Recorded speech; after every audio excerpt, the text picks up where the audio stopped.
രാജ്യത്തെ മുൻനിര വിദ്യാഭ്യാസ സ്ഥാപനങ്ങളുടെ കൂട്ടത്തിൽ ചുവടുറപ്പിക്കുകയാണ് കോട്ടയം ജില്ലയിലെ വലവൂരിൽ പ്രവർത്തിക്കുന്ന Indian institute of information technology അഥവാ IIIT കോട്ടയം.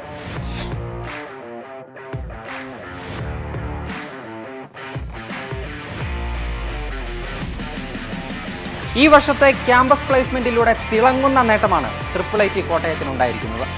നിരവധി വിദ്യാർത്ഥികൾക്കാണ് പ്ലേസ്മെന്റിലൂടെ ഉയർന്ന ജോലി ലഭിച്ചിരിക്കുന്നത്. ബാംഗ്ലൂരിലെ പാലോ ആൾട്ടോ നെറ്റ്വർക്ക്സ് എന്ന സ്ഥാപനത്തിൽ നിന്നും 58.93 ലക്ഷം രൂപയുടെ വാർഷിക ശമ്പളമാണ് ഓഫർ ചെയ്തിരിക്കുന്നത്. 30 ലക്ഷം രൂപയിലേറെ വാർഷിക ശമ്പളമുള്ള 9 ഓഫറുകളും ഇത്തവണ IIITക്ക് ലഭിച്ചിട്ടുണ്ട്. ഇതിൽ ആമസോണിന്റെ 3 ഓഫറുകളുമുണ്ട്. 120 ഓഫറുകളിലായി 82 പേർ രജിസ്റ്റർ ചെയ്യുകയും അതിൽ നിന്നും 74 പേർ ജോലിയിൽ പ്രവേശിക്കുകയും ചെയ്തു.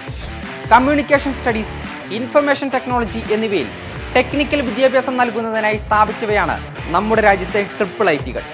ഇന്ത്യയിലെ വിവിധ നഗരങ്ങളിലായി ആകെ 25 IIITകൾ സ്ഥാപിച്ചിട്ടുണ്ട്. കേരളത്തിൽ കോട്ടയം ജില്ലയിലെ വലവൂരിലാണ് IIIT സ്ഥിതി ചെയ്യുന്നത്. 4 വർഷ ബിടെക് പ്രോഗ്രാമുകളായ BTech in computer science and engineering, BTech in electronics and communication engineering, BTech in computer science and engineering with specialisation in cyber security and data science എന്നീ കോഴ്സുകളാണ് IIIT കോട്ടയത്ത് ഉള്ളത്. ഇവിടെ നിന്നും പഠിച്ചിറങ്ങുന്നവരിൽ ഭൂരിഭാഗവും രാജ്യാന്തര കമ്പനികളിൽ ജോലി ചെയ്യുന്നു എന്നുള്ളത് തന്നെയാണ് IIITകളുടെ പ്രധാന ആകർഷണം.